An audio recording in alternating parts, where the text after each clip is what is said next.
Triple star यानी most important chapter मैं कहूंगा। इस चैप्टर में से क्वेश्चन एग्जाम में ना आए ऐसा हो ही नहीं सकता। कई बार ऐसा देखा गया है कि प्रोसेस कॉस्टिंग के ऑप्शन में भी प्रोसेस कॉस्टिंग ही देखने को मिलेगा आपको। तो ये आपके पास ऑप्शन है ही नहीं कि आप इस चैप्टर को क्या करें, स्किप कर दें। बहुत बच्चे सोचते हैं ना ये चैप्टर करें, तो बहुत इंपॉर्टेंट चैप्टर है कॉस्ट अकाउंटिंग का, दैट इज प्रोसेस। अब सबसे पहले आपको समझना होगा प्रोसेस का मतलब क्या होता है। यानी प्रोसेस का मतलब होता है किसी काम को करने का एक तरीका। और हम इस अकाउंटिंग में क्या पढ़ने वाले हैं प्रोसेस कॉस्टिंग के अंदर, समझिए बात को। जैसे मान लीजिए मैं अगर बात करूं कैलकुलेटर, तो ये जो कैलकुलेटर है ना, ये बनता पता है कैसे होगा। हर किसी के ना अलग अलग जगह होते हैं। जैसे मान लेते हैं एक ये हमारे पास जगह है जिसको हम बोलते हैं डिपार्टमेंट। आपने पढ़ा होगा डिपार्टमेंट, तो डिपार्टमेंट यहां पे सिर्फ और सिर्फ क्या होगा, इसका कवर बनेगा, सिर्फ और सिर्फ कवर बनेगा इस डिपार्टमेंट में। इसके बाद कवर बनने के बाद यहां पे मान लिया जाए डिपार्टमेंट नंबर आपका 2 है। यहां से जैसे ही कवर बन जाता है, कवर का मतलब ये प्लास्टिक का जो देख रहे हैं कैलकुलेटर का, ये मान लो जैसे ही ये कवर बन गया, कवर बन के हम सारा का सारा जो स्टॉक है उसको उठा के ले जाके यहां ले जाते हैं और यहां पे लगता है इस पे डिस्प्ले, डिस्प्ले और ये कह सकते हो बटन। इस पे डिस्प्ले और बटन लगने का काम हो गया। इसके बाद एक प्रोसेस और तीसरा बना और यहां से फिर से ये पैक हो जाता है और यहां से सारा यहां भेज दिया जाता है, जिसको नाम दे देते हैं डिपार्टमेंट नंबर 3। और यहां पे क्या होता है, पैकिंग। यहां पे क्या हो रहा है, अब यहां से ये सीधा सीधा क्या होता है, जाके और यहां सेल के लिए यानी गोडाउन के अंदर फिनिश प्रोडक्ट के तरीके से पहुंचा दिया जाता है। Name of chapter is process costing. तो आप देखो हमने एक कैलकुलेटर बनाने की कोशिश करी, तो कैलकुलेटर बनाने में पहले हम यहां गए, यहां से बाद फिर हम यहां गए, फिर यहां से यहां, तो दैट इज कॉल, ये सारे आपस में लिंक है। ये कुछ नहीं कर पाएगा अगर ये ना हो, और ये कुछ नहीं कर पाएगा अगर पीछे के 2 चैन ना हो। तो ये एक प्रोसेस है। इस प्रोसेस को हम ऐसे बोल देते हैं A process, B process, C process. यानी कोई भी प्रोडक्ट हो आपका ऐसा नहीं है कि एक ही प्रोसेस से होके जाएगा, वो मल्टीपल प्रोसेस से होके निकलता है, तब जाके फाइन प्रोडक्ट बनता है। क्योंकि हम कॉस्टिंग सीख रहे हैं, तो कॉस्टिंग के अंदर हम बड़ी बड़ी चीजों की मैन्युफैक्चरिंग की बात करते हैं। जैसे ये वाला जो है, जैसे मारुति कार बनाना, तो कार बनाने में क्या है, कहीं पे पेंट हो रहा है, कहीं पे टायर लग रहे हैं, कहीं पे उसके बोनट लग रहे हैं। या बाइक बनाने में कहीं पे साइलेंसर लग रहा है, कहीं पे उसकी टंकी फिटिंग हो रही है, कहीं पे पेंटिंग हो रही है। तो ये अलग अलग क्या है, डिपार्टमेंट, जिसको क्या नाम दे दिया गया, प्रोसेस। यहां पे भी रॉ मटेरियल यूज हो रहा है, यहां पे भी रॉ मटेरियल यूज हो रहा है। यहां पे रॉ मटेरियल क्या है, डिस्प्ले और बटन। और यहां पे रॉ मटेरियल क्या है, प्लास्टिक। और यहां पे भी रॉ मटेरियल हो रहा है, गत्ते में जिसमें पैकिंग हो रहा है। यानी तीनों जगह पे रॉ मटेरियल यूज होगा। लेकिन यहां पे ज्यादा रॉ मटेरियल यूज होगा, फिर थोड़ा कम हो जाएगा और फिर एकदम कम हो जाएगा। क्या इस प्रोसेस में लेबर यूज हो रहा है, बिल्कुल हो रहा है। क्या इस प्रोसेस में लेबर यूज हो रहा है, हो रहा है। क्या इस प्रोसेस में लेबर यूज हो रहा है, हो रहा है। क्या इस प्रोसेस के अंदर इलेक्ट्रिसिटी बिल यानी ओवरहेड यूज हो रहा होगा, हो रहा होगा। क्या इस प्रोसेस के अंदर इलेक्ट्रिसिटी बिल ओवरहेड यूज हो रहा होगा, जी हो रहा होगा। क्या इस प्रोसेस के अंदर इलेक्ट्रिसिटी ओवरहेड यूज हो रहा होगा, जी हां, इन सभी प्रोसेस में हो रहा होगा। यानी तीनों प्रोसेस में हमारे कॉस्टिंग में 3 ही खर्चे होते हैं। कौन से खर्चे होते हैं, लेबर, ओवरहेड और मटेरियल। 3 ही खर्चे आपने अभी तक देखे, जिसको मेजरली उसको सब डिवाइडेड कर रखा है, उसकी तो हम बाद में बात करेंगे। अब यहां पे पॉसिबली ऐसा हो सकता है कि जब हम यहां पे कोई भी यूनिट इनपुट डालते हैं, जब हम कुछ भी चीजें फैक्ट्री के अंदर डालते हैं तो उसको बोला जाता है इनपुट। और जब यहां से ये कैलकुलेटर तैयार होगा, कवर तैयार होगा, तो इसको क्या बोलेंगे हम, आउटपुट। यहां पे 2 वर्ड समझना, एक हो गया क्या, इनपुट, और एक हो गया आउटपुट। यहां पे इनपुट क्या है, प्लास्टिक, और आउटपुट क्या है, इसके जो बॉक्स बन के तैयार हो गए। यहां पे इनपुट क्या है, जो बॉक्स बन गया, मतलब कि कवर बन गया। और इनपुट क्या है हमारे यहाँ पे, कवर आया पीछे से और उसके ऊपर बटन्स वगैरह लग गया, आउटपुट क्या हो गया, फिनिश प्रोडक्ट जो कि पूरा बन के तैयार हो गया। यहाँ पे क्या है, हमारा इनपुट कैलकुलेटर आया, आउटपुट क्या हुआ, पैकिंग होके निकल गया। तो हर जगह पे क्या होगा, इनपुट और आउटपुट। और हमेशा, क्योंकि हम ऐसा नहीं करते, आप घर में भी सिंपल सी बात करूं तो प्रोसेस से जाता है। प्रोसेस कैसे जाता है, पहला अगर आप रोटी भी सिंपल सी बनाओगे तो उसको भी एक प्रोसेस से बनाओगे। सबसे पहले आप आटा लोगे, आटा आपके लिए रॉ मटेरियल है, वहां पे भी लेबर लगनी है। फिर उसके बाद आप उससे बनाओगे, वहां पे भी रॉ मटेरियल सारी चीजें लगनी है। आपके घर में इतना तक अंदाजा होता है कि आज कौन कितनी रोटी खाएगा, उसी के हिसाब से आटे को तैयार किया जाता है। ऐसा नहीं कि भाई जितनी मर्जी तैयार कर लो फिर बाद में पछताएं कि यार कम हो गया या फिर ज्यादा हो गया। आप पहले से तैयार होते हो। तो अगर मेरे पास डिमांड आई है 100 कैलकुलेटर की, तो हमें पता होगा ना कि 100 कैलकुलेटर का रॉ मटेरियल कितना होगा। लेकिन यहां पे एक दिक्कत होती है, अगर 100 कैलकुलेटर का रॉ मटेरियल डालते हैं तो जरूरी नहीं है कि हमारे 100 कैलकुलेटर बने, वहां पे हो सकता है कि 95 भी बन जाए। तो एक लॉस हमारा हमेशा होता है। जब कभी भी आपके मैं बात करूं तो हर जगह पे, हर प्रोसेस पे एक लॉस होता है जो यूजुअली आप बचा नहीं सकते। वो लॉस तो हो के रहेगा कितना भी कोशिश कर लो। तो ऐसे लॉस को बोला जाता है हमारा नॉर्मल लॉस। उस लॉस को क्या बोला जाता है, हमारा नॉर्मल लॉस। और ऐसा लॉस जिसको शायद आप बचा सकते थे, आपकी गलतियों की वजह से हुआ, ऐसे लॉसेस को बोला जाता है एबनॉर्मल लॉस। तो हमारे यहां पे बेसिकली क्या, प्रोसेस अकाउंट में हमें 3 अकाउंट बनाने पड़ेंगे, प्रोसेस के 2 भी हो सकते हैं। तो प्रोसेस का मतलब है हमारा एक प्रोसेस, दूसरा प्रोसेस, तीसरा प्रोसेस। यहां पे खर्चा क्या होगा सर, खर्चा होगा हमारा यहाँ पे जो भी लगेगा लेबर, मटेरियल और ओवरहेड। और हमारा इस प्रोसेस का अगर इसकी हम अकाउंटिंग करते हैं, इसकी अकाउंटिंग करते हैं, देखो मान लो पी एंड एल, याद करो आप पी एंड एल जो आप फाइनल अकाउंट के अंदर किया करते थे। तो यहाँ पे आपने क्या डाला, रॉ मटेरियल डाला, यहाँ पे आपने लेबर डाला, यहाँ पे आपने ओवरहेड डाला। आउटपुट क्या होगा, जो बन के तैयार हो गया उसको सेल लिखते थे। तो आउटपुट में क्या होगा, जितना आपका सेल फिनिश प्रोडक्ट निकल गया, यानी यहाँ पे कहाँ पे, यानी आप कौन से प्रोसेस में भेज रहे हो, यहां से माल उठा के बी में, तो यहाँ पे हम लिख देंगे बी। तो ये आपकी सेल मानी जाएगी। ये क्या मानी जाएगी, आपकी सेल। अब खर्चे के अंदर भी पता है क्या होता है, अभी हम आगे धीरे धीरे जैसे बढ़ते जाएंगे उसको हम और अच्छे से डिटेल में समझेंगे।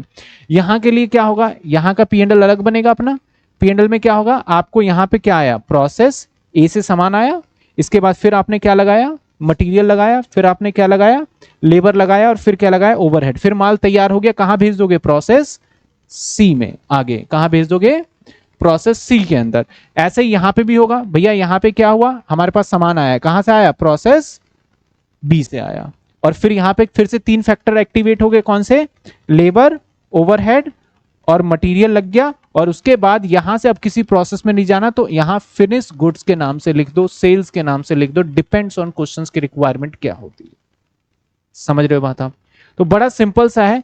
इसके अंदर इसको करने के 2 मेथड्स है सर। डिपार्टमेंट से अलग अलग पी एंड एल बनाना, हाँ हर डिपार्टमेंट का अलग बनेगा, लेकिन इसे डिपार्टमेंट ना बोले, नहीं तो कहीं ना कहीं बच्चे क्या करते हैं, जो सेमेस्टर फर्स्ट ईयर में आपने करा था ब्रांच में, डिपार्टमेंट में, वो नहीं है, उससे बिल्कुल कंप्लीटली अलग है। यहां पे 2 मेथड से करने के, एक है इक्विवेलेंट मेथड, WIP मेथड, एक नॉर्मल है। तो अगर हम प्रोसेस अकाउंट की बात करें तो हमें यहां पे 2 मेथड सिखाया जाता है। एक को मैं बोलने वाला हूं सिंपल, जो कि हम आज स्टार्ट करेंगे, ठीक है, सिंपल। दूसरा जो है उसका नाम है WIP मेथड। WIP मेथड यानी वर्क इन प्रोग्रेस मेथड के हिसाब से। इस वे में जब WIP बच जाता है, यानी मैं मेथड अलग से बोल रहा हूं क्योंकि इसको क्वेश्चंस को 2 तरीके से देखा जाता है। जनरली ये मेथड्स नहीं है। जब WIP होगा तो करने का तरीका ये होगा, जब WIP नहीं होगा तो करने का सिंपल वाला तरीका होगा। लेकिन मैं इसको 2 पार्ट में सिर्फ आपको इजी वे में समझाने के लिए मैं बता रहा हूं कि भैया 2 तरीके के क्वेश्चंस बन सकते हैं, या तो एक सिंपल वाला जो हम आज स्टार्ट करेंगे, और एक WIP वाला जो कि हम बाद में स्टार्ट करेंगे जब ये वाला फिनिश्ड होगा। यहां पे सिंपल वाले की बात करते हैं, तो सिंपल वाले में हमें बना लेने चाहिए, मैं अगर आपके सामने 3 प्रोसेस बना के दिखाता हूं, प्रोसेस अकाउंट कैसे बनेगा। और कितने का क्वेश्चन आएगा पता है, इसमें से पूरे 18 नंबर का क्वेश्चन आएगा। मैं इसको नाम दे रहा हूं प्रोसेस ए, पहले वाले को ए नाम दे देते हैं। यहां पे लिखोगे यूनिट, और यहां पे उसकी कीमत, यहां पे फिर से यूनिट और उसकी कीमत।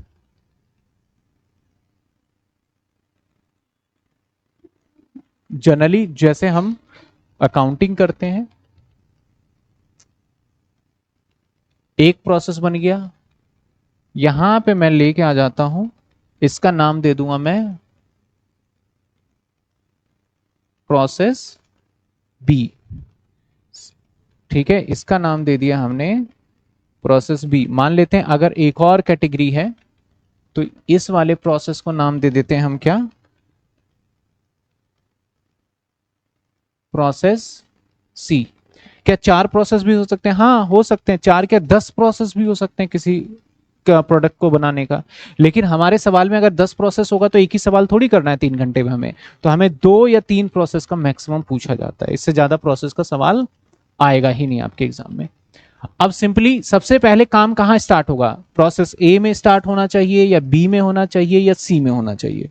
ए, क्योंकि मैं बोलूं डायरेक्ट प्रोसेस सी करो तो पॉसिबल ही नहीं है भाई, तो हमें सबसे पहले प्रोसेस ए। तो प्रोसेस ए के अंदर पहले हम इनपुट डालेंगे, इनपुट कह लो और या फिर कह सकते हो मटेरियल। मटेरियल किलो के भाव में होगा तो यहां यूनिट की जगह केजी आ जाएगा, यूनिट के रेट में होगा तो यूनिट हो जाएगा। तो जो भी यूनिट होगा उसको पर यूनिट से मल्टीप्लाई कर दोगे, अगर यूनिट नहीं है तो डायरेक्ट अमाउंट यहां पे लिख दोगे। उसके बाद क्या लगेगा यहां पे, लेबर। लेबर में कोई यूनिट नहीं होता, सीधा यहां आएगा। इसके बाद क्या आएगा, ओवरहेड में सारे खर्चे हो गए, जनरल एक्सपेंस हो गया, इलेक्ट्रिसिटी बिल हो गया, तो ढेर सारे खर्चे हैं जो कि यहां पे आ जाएगा। तो ये आ गया हमारा यहां पे। इसके बाद हमें अब हमारे यहां पे बाय साइड में लिख देंगे हम जो नेक्स्ट प्रोसेस में जाएगा।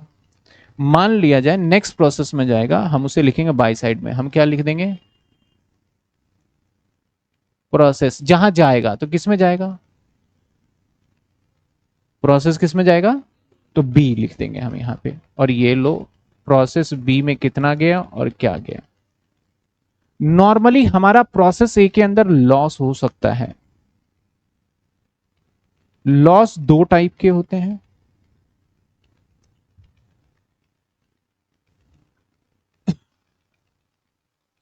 एक नॉर्मल लॉस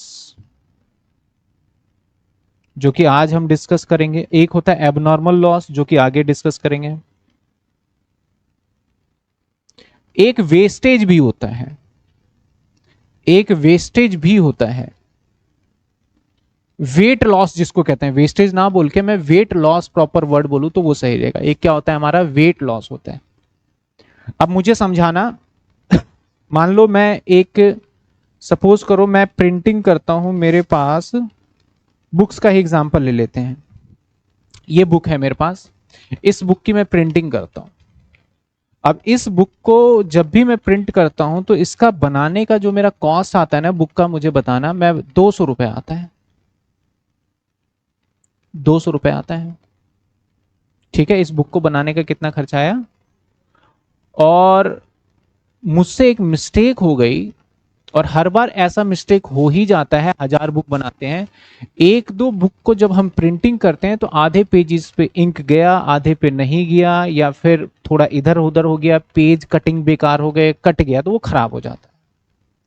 तो मेरा एक तरीके से इसकी कॉस्ट अगर 200 है तो मेरा लॉस कितना है, 200 रुपए का। लॉस कितने का है, 200 रुपए का, ये तो मानते हो। लेकिन समहाउ ये जो मेरा स्क्रैप होता है, इस स्क्रैप को, क्योंकि मेरे लिए तो खराब हो गई ये बुक, अब इस स्क्रैप को भी मैं बेच दूंगा मार्केट में जाके, क्योंकि रद्दी के भाव तो बेचूंगा ही। मान लो इस बुक को बेचने के बाद मुझे 5 रुपए किलो के हिसाब से 5 रुपए मिल गए, 1 किलो की बुक है ये, तो मेरा जो एक्चुअल लॉस माना जाएगा वो कितना माना जाएगा, 195। तो जब कभी भी आपका नॉर्मल लॉस होगा तो वो भी कहां आएगा, बाय साइड में आएगा। बाय नॉर्मल लॉस को मैं एनएल कर रहा हूं, ठीक है, और नॉर्मल लॉस का यूनिट यहां पे आ जाएगा। अगर उस नॉर्मल लॉस को आप बेच पा रहे हो तो आपके अमाउंट के कॉलम में आएगा, अगर नहीं बेच पा रहे हो तो नहीं आएगा। सर ऐसा भी होता है कि हाँ हो सकता है आइसक्रीम है पिघल गया, उसे कहां मैं बेचूंगा, आइसक्रीम था वो मेल्ट हो गया तो उसे मैं बेच ही नहीं सकता, वो भी नॉर्मल लॉस है कि मैं 100 आइसक्रीम बेचने जाता हूं, 2 आइसक्रीम तो मेरे खराब होने तय हैं। तो उस सिचुएशन के अंदर 2 आइसक्रीम तो मैं बेच भी नहीं पा रहा, लेकिन मैं नॉर्मल लॉस में 2 यूनिट तो लिखूंगा, लेकिन अमाउंट के कॉलम में कुछ भी नहीं लिखूंगा। सेम ऐसे अगर मैं दूसरे प्रोडक्ट को लेके चलूं, कुछ ऐसा प्रोडक्ट ले लेते हैं कि जो कि मैं 100 यूनिट लेके चलता हूं जिसमें से 2 खराब होते हैं और वो 2 बिक भी जाते हैं, तो नॉर्मल लॉस में यूनिट में भी आएगा और बिक जाते हैं, बहुत नॉमिनल प्राइस मिलता है उसका, कबाड़ी वाला भाव मिलता है उसका। तो उस अमाउंट को हम क्या करेंगे, मल्टीप्लाई करके यहां पे दिखा देंगे। समझ में आई बात आपको?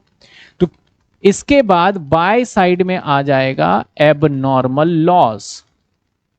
अभी मैं फॉर्मेट बता रहा हूं तो पूरी चीजें मैं बता के चल रहा हूं। क्या आ जाएगा, एबनॉर्मल लॉस यूनिट के टर्म्स में, और इसका अमाउंट हम ऑलवेज फाइंड करेंगे। तो जब मैं एबनॉर्मल लॉस वाली को बात करूंगा तो नॉर्मल लॉस एबनॉर्मल लॉस एक क्लास के अंदर मुझे पूरा समझाना होगा, जब समझेंगे हम तब हमें समझ में आएगा कि इसको कैसे ट्रीटमेंट करना है। अभी बेसिकली फॉर्मेट रहेगा ये।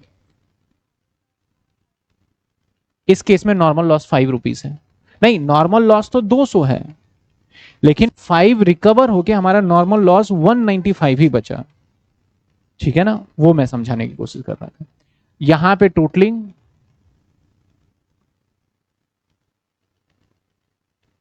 यूनिट का यूनिट में से डिफरेंस लोगे, ये आ जाएगा और ये आ जाएगा। इसके बाद हम आ जाएंगे साहब किसमें, प्रोसेस बी के अंदर। प्रोसेस बी में सबसे पहले हमें क्या लिखना होगा, 2 समान आएगा, कहां से आएगा, प्रोसेस ए से यूनिट आएगा, जितने यूनिट यहां पे लिखा होगा, किस यूनिट की मैं बात कर रहा हूं आप ध्यान दीजिए, जो ये यूनिट है वो यहां आ जाएगा। समझ रहे ना? और जो अमाउंट वहां होगा वो अमाउंट। अब अगेन इस प्रोसेस के अंदर हमारे 3 एक्टिविटी स्टार्ट हो जाएंगी। कौन कौन सी 3 एक्टिविटी स्टार्ट हो जाएंगी? फिर से मैं यहां पे यूज करूंगा मटेरियल, यूज करूंगा क्योंकि भाई लगेगा ना, जैसे मैंने एग्जांपल लिया यहां आ जाएगा। यूनिट के टर्म्स में तो यूनिट लिखना, अदरवाइज अमाउंट। फिर क्या लगेगा, अमाउंट आ जाएगा, फिर ओवरहेड लग जाएगा।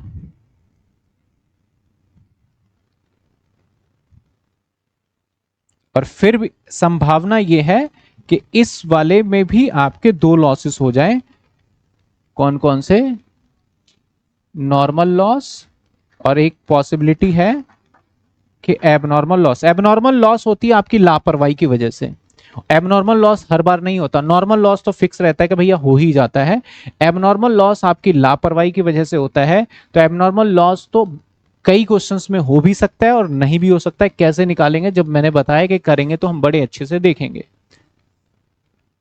विवेक का कहना है सर थर्ड P&L मैनेज करेंगे, नॉर्मल लॉस का अमाउंट शो करना होगा यूनिट इनटू। बिल्कुल सही बात कि शो करना होगा। अभी जब हम प्रैक्टिकल क्वेश्चंस भी देखेंगे तो अभी तो जस्ट स्टार्ट ही कर रहे हैं, तो जैसे जैसे हमारा चैप्टर आगे बढ़ता जाएगा तो आपको पूरी क्लियरिटी मिलती जाएगी। यूनिट यहां पे आ जाएगा। एक मैंने वेट लॉस बताया, उसकी अभी बाद में बात करते हैं, अभी थोड़ी देर में। अब फिर से यहां से माल तैयार हो गया ना हमारा। अब इस माल को क्या करें हम, इस माल को हम आगे ट्रांसफर कर दें, तो बाय प्रोसेस सी। प्रोसेस सी। अब ऐसा नहीं है कि मैं सारा माल ही वहां भेज दूंगा, ये भी तो प्रोबेबिलिटी हो सकती है कि 5000 यूनिट बने, उसमें से 4000 ही सी को भेजने थे। पॉसिबिलिटी हो सकता है। तो जो 1000 यूनिट है उसके लिए मैं यहीं पे क्या यूज करूंगा, वर्ड क्लोजिंग स्टॉक। उसके लिए क्या हो सकता है, हमारे दोनों प्रोबेबिलिटी हर चीज लेके चलूंगा मैं, बाय क्लोजिंग यूनिट और अमाउंट। जनरली इसका यूनिट अमाउंट जो होगा रेट सेम आएगा, रेट भी हम बाद में देखेंगे। अभी समझ में आया क्लोजिंग स्टॉक कैसे आएगी, क्योंकि पॉसिबिलिटी है हमारे पास, हो सकता है कि भैया सामान बच गया, और यही पॉसिबिलिटी यहां भी हो सकता है। और जब ये नेक्स्ट ईयर दोबारा बनाएंगे प्रोसेस तो वहां पे ओपनिंग स्टॉक बन जाएगा, ये वाला क्लोजिंग जाके क्या बन जाएगा, ओपनिंग। अब यहां पे सबसे पहले आएगा 2 प्रोसेस बी, क्योंकि जहां से आ रहा है उसका वर्डिक लिखेंगे। ठीक है, अब कितने यूनिट, अगर आप मैं इसकी बात करूं तो ये मैंने ये वाला जस्ट अमाउंट लिखा है, वैसे तो समझ में आ ही गया होगा आपको। इसके बाद 2 मटेरियल, फिर 2 और 2 ओवरहेड। ये सारी चीजें नॉर्मली आपको पूरे सवाल में दे रखा होगा, कोई कंफ्यूजन क्रिएट नहीं करेगा। यहाँ पे पॉसिबिलिटी है कि नॉर्मल लॉस हो, और कई बार ऐसा भी पॉसिबल होता है कि हमें फायदा हो जाता है। अब फायदा कैसे हो गया कि आपको पता नहीं था, अचानक से वो प्रोडक्ट ज्यादा बन गया। हमने सोचा था यार इतना बनेगा, लेकिन अगर हम किसी चीज को बहुत प्रिसाइजली करें, बहुत मतलब के ध्यान पूर्वक करें, तो हमारे वेस्टेज कम हो जाता है, जिसकी वजह से हमारे यूनिट ज्यादा निकल जाते हैं। तो जो हमारा नॉर्मल लॉस होना था वो तो थोड़ा बहुत हुआ ही, लेकिन नुकसान की जगह हमें फायदा हो गया। तो उस फायदे को पता है क्या बोलते हैं? Abnormal gain. तो अगर एबनॉर्मल गेन होगा, अभी मैं अगेन कह रहा हूं कि इसके बारे में मैं ज्यादा डिस्कस नहीं करूंगा, तो मैं इसको बस लिख रहा हूं कि अगर एबनॉर्मल गेन हुआ तो डेबिट साइड में आ जाएगा आपका, इस साइड में अमाउंट यूनिट भी आएगा। तो अगर एबनॉर्मल गेन हुआ तो एबनॉर्मल लॉस नहीं होगा। दो में से एक ही हो सकता है ना, या तो गेन हो जाए एबनॉर्मल, या तो फिर लॉस हो जाए। फिर यहां पे बाय साइड में लास्ट यूनिट है, तो ये 3 अकाउंट हमें बनाने होंगे, और इसके साथ साथ हमें 3 लॉसेस के भी अकाउंट अलग से बनाने के लिए आ जाता है। कौन से 3 लॉसेस हो गए हमारे? एक 2 लॉसेस हो गए, एक गेन हो गया। यानी नॉर्मल लॉस का अकाउंट बनाने को आ जाएगा, एबनॉर्मल लॉस अकाउंट बनाने को आ जाएगा, और एबनॉर्मल गेन अकाउंट। तो यानी टोटल कितने नंबर ऑफ अकाउंट बन जाएंगे हमारे? 6। 3 तो ये है, और 3 और बनाने पड़ जाएंगे, 6। इसके बाद एक और अकाउंट जुड़ सकता है इसमें, प्रॉफिट एंड लॉस भी बनाओ, तो 7वां अकाउंट भी आपका बन सकता है, प्रोबेबिलिटी है। हम सभी तरीके करेंगे। अब 7 अकाउंट बनवा लो, 10 अकाउंट बनवा लो, अगर हमें चीजें आती है तो एग्जाम में थोड़ी मना करेंगे। और सिंपल सी चीजें हैं जो कि बहुत स्मूथली आपके बन जाती हैं ये सारी चीजें। तो ये था हमारा प्रोसेस अकाउंट का एक सिंपल सा बहुत छोटा सा एक फॉर्मेट। क्या सभी स्टूडेंट को फॉर्मेट क्लियर है?